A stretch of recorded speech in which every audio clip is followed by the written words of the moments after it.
बड़ी खबर, एक अच्छी खबर। जनरल सिन्हा, सबसे पहले मैं आपके पास आ रहा हूं। रूस यूक्रेन को मनाने पर 48 घंटे में बहुत बड़ी पहल।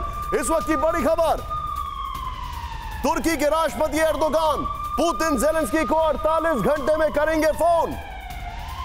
बड़ी खबर, एर्दोगान की कोशिश, इस्तांबुल में पुतिन ज़ेलेंस्की मुलाकात से हो जाए संधि। तुर्की ने कल किया था सबसे बड़ा नेवल युद्ध अभ्यास। यूएन महासचिव भी अगले हफ्ते पुतिन ज़ेलेंस्की से करेंगे मुलाकात। अब इसके बगल में शॉट्स प्ले ऑन करें। इस वक्त ये बहुत बड़ी खबर, ये बहुत बड़ी खबर हमारे सामने आ रही है। मैं चाहूंगा आपको इसकी वॉल दिखाऊं, सीधे प्लेन का, इसको प्ले ऑन करें यहां पर बिग वॉल पर। 48 घंटे गेम बदल जाएगा, यही हमारी थीम है। क्या 48 घंटे में गेम बदल जाएगा? There is a question mark, इसको इग्नोर मत करिए। There is a question mark, it's not a statement, it's a question. क्यों? क्योंकि रूस यूक्रेन युद्ध को रोकेंगे एर्दोगान, यही सवाल है। यह बहुत बड़ा सवाल है। यहां पर तुर्की के राष्ट्रपति एर्दोगान ने रूस यूक्रेन के बीच संधि कराने का फैसला कर लिया है। यह इंफॉर्मेशन आ रही है, बाकायदा CNN ने इसको रिपोर्ट किया है। नेक्स्ट चेंज करें। एर्दोगान 48 घंटे में ज़ेलेंस्की पुतिन को इस्तांबुल में दोनों की मुलाकात कराना चाहते हैं। नेक्स्ट यहां पर जो जानकारी है, रूस के साथ कम्युनिकेशन लाइन चालू करने के लिए यूएस तुर्की का सहारा ले रहा है। ऐसी रिपोर्ट्स पहले भी आ चुकी हैं, अभी भी आ रही हैं। यहां पर there is an exclamation mark. Next change करें। यहां पर बड़ा सवाल, अफगानिस्तान से अमेरिकी इवैक्यूएशन के दौरान भी तुर्की की फौज ने काबुल एयरपोर्ट पर मोर्चा संभाला था, हम सब ने देखा। तुर्की न केवल नेटो का मेंबर है, मैं चाहूंगा इस ब्लॉक को यहां से जूम इन करें। तुर्की न केवल नेटो का मेंबर है, बल्कि यूक्रेन रूस से मैरीटाइम बॉर्डर भी शेयर करता है। यहां पर बड़ी खबर है। नेक्स्ट चेंज करें इसको, यहां पर बॉर्डर्स डबल हो गया। नेक्स्ट वैली तुर्की मिडिल ईस्ट में रूस का सबसे बड़ा ट्रेड पार्टनर है। एक और बात जो आपको ध्यान देनी चाहिए, नेक्स्ट चेंज करें। तुर्की लगातार यूक्रेन रूस के बीच शांति कराने की कोशिश में लगा है, यह इंफॉर्मेशन है। 29 मार्च को इस्तांबुल में रूस यूक्रेन के डेलीगेशन ने शांति वार्ता की। इतना ही नहीं, तुर्की ने रूस यूक्रेन के विदेश मंत्रियों की अपने रिसोर्ट टाउन एंटालिया में मुलाकात कराई। विदेश मंत्रियों की मुलाकात में तुर्की के सबसे बड़े डिप्लोमेट भी मौजूद थे और यूएन ने उनके इस एफर्ट को, इस इनिशिएटिव को जम के सराहा। मैं सीधे चलूंगा जनरल सिन्हा के पास। Sir, now you know the purpose. आपने पिछली बार बोला था कि निशांत कोई युद्ध रोकने की बात क्यों नहीं कर रहा है।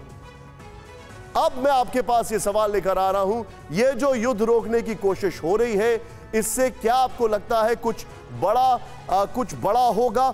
स्कंद सर से पहले मैं रिएक्शन लेता हूं। अनफॉर्चुनेटली सिन्हा साहब का लिंक टूट गया है। स्कंद सर, क्या आपको लगता है कि टर्की कुछ कर सकता है इसमें? देखिए, टर्की जरूर कुछ कर सकता है, क्योंकि वो ब्लैक सी का जो एंट्री है उसको कंट्रोल करता है और पूरा रशिया का ब्लैक सी फ्लीट इस समय वल्नरेबल है। मस्को के सिंक करने के बाद अब ये तो सिद्ध हो गया है कि यूक्रेन के पास इतने मिसाइल और शक्ति है कि वो रूस के पोतों को डुबो सकता है। पर देखिए, मैं ये समझता हूँ कि प्रेसिडेंट पुतिन अब अपने जो ऑब्जेक्टिव्स हैं उनको बार बार रिवाइज कर रहे हैं और इस समय उनका ऑब्जेक्टिव ये है, उन्होंने कहा देखिए कि स्टील मिल जो जहाँ पे कि लास्ट अपना मोर्चा संभाले हुए हैं यूक्रेन के, उस पर भी पुतिन साहब ने कहा है कि एक डायरेक्ट हमला वो नहीं करेंगे। तो वो और जान माल का नुकसान नहीं चाह रहे हैं और पुतिन साहब भी कुछ परास्ता देख रहे हैं कि जितना उन्होंने कब्जे में कर लिया है, अपनी और फौजें उन्होंने लगा दी हैं और पूरा बॉर्डर सिक्योर कर लिया है, तो उतना ही वो चाहते हैं। और उसके बाद किस तरह का कोई समझौता तो बहुत बाद में होगा। सबसे पहली बात आती है सीज फायर की। कल जो बोरिस जॉनसन साहब और प्राइम मिनिस्टर नरेंद्र मोदी का जो जॉइंट वक्तव्य है, उसमें भी पहली बार भारत ने सीज फायर की बात की है। और तो सीज फायर सबसे पहले होना चाहिए। और अब यूएन के सेक्रेटरी जनरल भी वहाँ जा रहे हैं, पहले उन्होंने जाना चाहिए था, बहुत देर से जा रहे हैं। पर जिस तरह मुझे लगता है कुछ नॉर्थ कोरिया साउथ कोरिया वाली स्थिति वहाँ पैदा होने वाली है कि जो हिस्सा यूक्रेन का रशिया ने अपने कब्जे में कर लिया है फौजों के, जहाँ तक भी वो चाहता है, जो लिमिट है वो बदलती रहती है, पर शायद क्राइमिया तक जाएंगे या कैसे होगा, पर वो हिस्सा रशिया के ही कंट्रोल में रहेगा और बाकी हिस्सा यूक्रेन के कंट्रोल में रहेगा। और वो सिग्नल कर दिया, ये आपने बहुत ही अच्छी खबर सुनाई कि 30,000 यूक्रेनियन अब रोज वापस जा रहे हैं। Yes sir. तो इसका मतलब कीव और जो पहले सोचा जा रहा था कि पुतिन साहब पूरे यूक्रेन को ध्वस्त करना चाहते हैं, कंट्रोल करना चाहते हैं, एक्चुअली उनका वो ध्येय कभी नहीं था। और सर यू राइट, मैं इसका थोड़ा सा आगे लेके जाऊंगा। जो 5-6 मिलियन लोग पेरिश कर गए थे वर्ल्ड वॉर 2 में, यहां पर सिर्फ वो लोग शिफ्ट किए और उतना ही तेजी से they are coming back. That's a very good sign, that's an excellent sign. लेकिन एक बहुत sharp reaction general Sinha sir, आपने लास्ट टाइम कुछ कहा था कि निशांत युद्ध रोकने की बात क्यों नहीं की जा रही है। Now there is a news, your reaction sir. Nishant, सबसे पहले तो आप बहुत अच्छा न्यूज दिए कि आपका चैनल नंबर 1 है, जिस तरह से आप चीजें दिखाई। और मुझे बड़ी खुशी है कि ये जो आज 57 डे के बाद जब आपने जो चीजें दिखा रहे हैं वो पॉजिटिविटी की तरफ है, एक युद्ध रोकने। Unfortunately, Jan Saab, there is some issue with your video link. Please go ahead, sir. If you can hear me, please go ahead. मुझे बहुत उम्मीद है, मेरी बहुत उम्मीद है इसमें। और देखिए, बहुत चीजें, बहुत परिस्थितियां बहुत तेजी से बदल रही हैं। जो अजॉब स्टील जो प्लांट है वहां पर, खास करके जो 10 स्क्वायर किलोमीटर के अंदर में है, और उसके अंदर में 24 किलोमीटर का जो टनल है 30 मीटर जमीन के अंदर, उसमें काफी लोग फंसे हैं। सर आप जस्ट सिन्हा साहब, जस्ट होल्ड योर थॉट।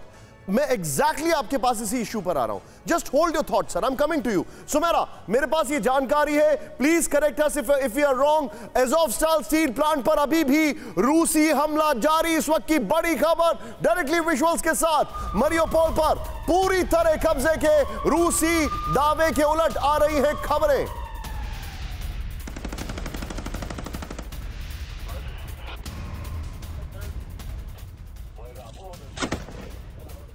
में अभी भी मारियोपोल में अभी भी जबरदस्त जंग जारी है। ये देखिए तस्वीरें आपके सामने हैं।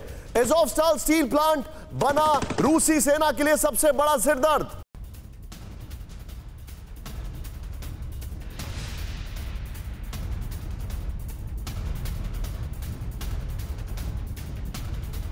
हमारे पास जानकारी आ रही है, मैं चाहूंगा इसके जरा विजुअल्स प्ले करें। सुमेरा, ब्रेकिंग और शॉट्स के साथ सीधे विजुअल्स के पास, सुमेरा के पास। सुमेरा, क्या इंफॉर्मेशन है? जानकारी है कि अभी भी वहां पे लड़ाई चल रही है और बड़ी जबरदस्त।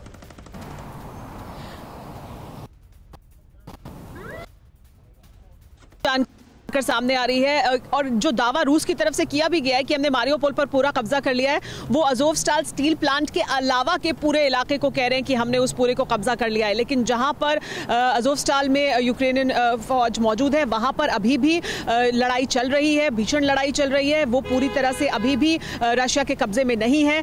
तो एक टेक्निकलिटी के आधार पर रूस ये कह रहा है कि देखिए हमने पूरे मारियोपोल को कब्जे में ले लिया है, तो लगभग पूरा मारियोपोल उनके कब्जे में है। लेकिन ये स्टील प्लांट अभी भी दुर्ग की तरह खड़ा है।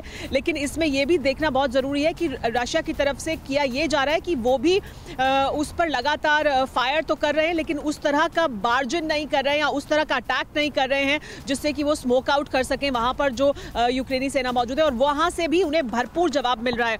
और ये जो देखिए एग्जाम्पल है, ये सबसे बड़ा उदाहरण है इस बात का कि किस तरह से यूक्रेन की सेना भले ही बहुत सी जगहों पर रूस के साथ उस तरह से कंपीट नहीं कर पा रही है, लेकिन वो पीछे किसी सूरत में हटने को तैयार नहीं है। और इसी वजह से रूस के लिए जमीन पर आगे बढ़ना कई जगहों पर बहुत मुश्किल है। और मारियोपोल में यही हो रहा है जो आप कह रहे हैं एग्जैक्टली। वहां पर अभी भी रशिया का कब्जा नहीं है अज़ोवस्टाल स्टील प्लांट पर। ये तो बहुत चिंताजनक है सुमेरा, आप जो बता रही हैं। परवाह देश की, सोमवार से शुक्रवार रात 10 बजे TV9 भारतवर्ष पर।